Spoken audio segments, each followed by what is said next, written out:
Yo, Jonathan here, and behind me is something I was extraordinarily excited to check out.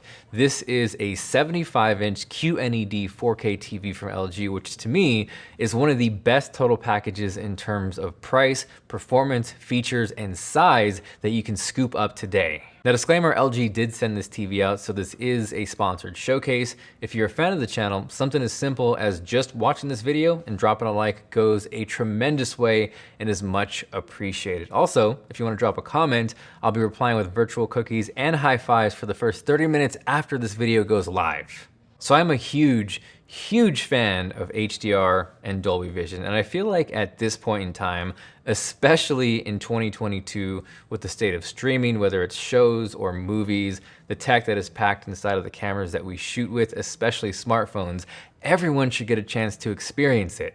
The problem with TVs, however, up until more recently, is to get that great Dolby Vision and HDR experience, you typically had to drop a ton of cash. So I think Mini LED is going to be a huge step forward into making it more accessible, more obtainable, and most importantly, more affordable. Again, getting back to the tech that is packed inside the cameras that we shoot videos with, most feature 12, 13, 14 stops of dynamic range.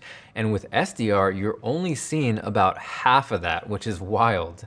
I think there's a misconception with HDR that it's just brighter, when in reality, there's more color, there's more contrast, things are brighter when and where they need to be, and really more so, it's closer to how our eyes perceive things in real life. The video that you're watching right now is in HDR, and if YouTube did a better job at supporting that or adding Dolby Vision, Rene Ritchie, please make it happen. I would do it every single time because it's such a fun and beautiful format to work in. So this TV is part of the QNED 85 series, 85 representing the series, not the size.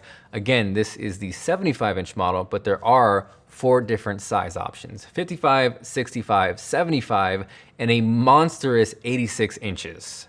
I think I've kind of grown accustomed to 65-inch TVs, so in your head, when you're going from 65 up to 75 inches, you're not thinking it's going to be that big of a change, but it is pretty drastic. This is a giant TV. The feet also go out pretty wide, so definitely keep that in mind if you're looking to grab one of these. Alternatively, if you have a bigger space and you're looking to fill that, this is probably the one to look at. When you factor in the size and the image quality is what makes it such an enticing option. Alternatively, if you don't need a TV this big, the 65-inch is also a tremendous value. Now, on the tech side of things, there's a couple of really important things going on, starting with the panel. This packs quantum dot nanocell color technology, which sounds like it's straight out of a Marvel movie, but what that translates to is the color and the image quality you're getting, which is beautiful. The other thing is the mini LED backlighting, and that's kind of the MVP here. Mini LEDs are about 40 times smaller than traditional LEDs,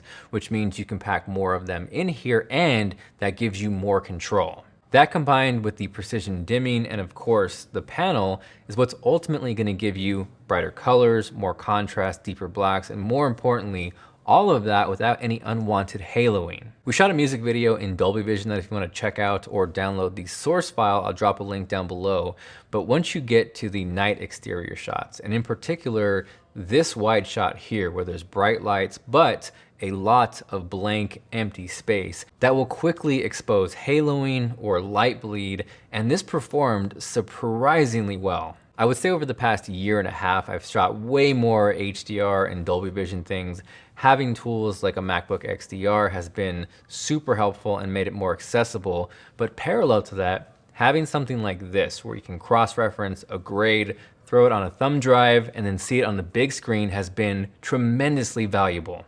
And yes, Dolby Vision is a flavor of HDR, but why I enjoy it so much is you're getting that information, more metadata on a frame-by-frame, scene-by-scene basis. So when you're going from things like a night shot to a bright day shot, it's smooth, it's seamless, and when you experience really good Dolby Vision, it's hard to go back. So many different streaming platforms, whether it's Hulu, Netflix, HBO Max, Apple TV Plus, are all bringing really great Dolby Vision and HDR stuff these days. So if you're not watching it in that format, you're really not experiencing it in its truest form. Now, filmmaker mode proves that not all heroes wear capes, and what this does is turns off any unwanted, any unneeded, any unnecessary post-processing, so like the name implies, allows us to view the source as the filmmaker intended. I could go on for days, and I know I've kind of nerded out and talked about the film and video side of this TV. Parallel to that, if you're into current gen console gaming, whether it's Xbox or PS5,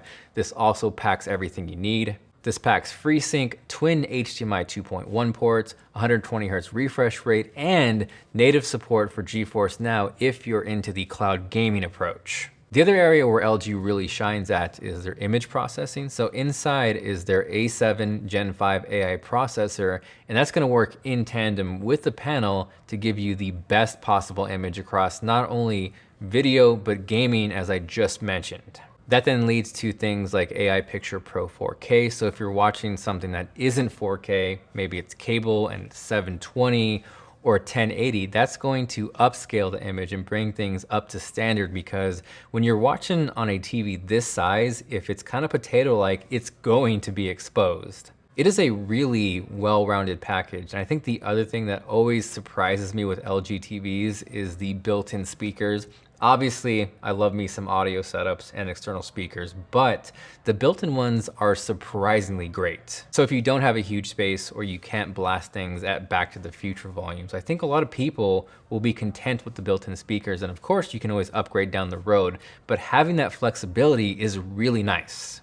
I've been very fortunate to get a chance to check out all kinds of tech, and I think this is one of those things that will help propel tech forward. Again, everyone should get a chance to watch things and experience things in HDR because it's how we perceive and see things in real life. So having something like this where it's going to bring you closer to that image quality, HDR, Dolby Vision, but more importantly, make it more affordable is why this is such a cool piece of tech. So aside from that, hopefully you enjoyed the video. If you did and you were feeling like being awesome, make sure you guys drop a like down below. This is Jonathan, and I will catch you guys later.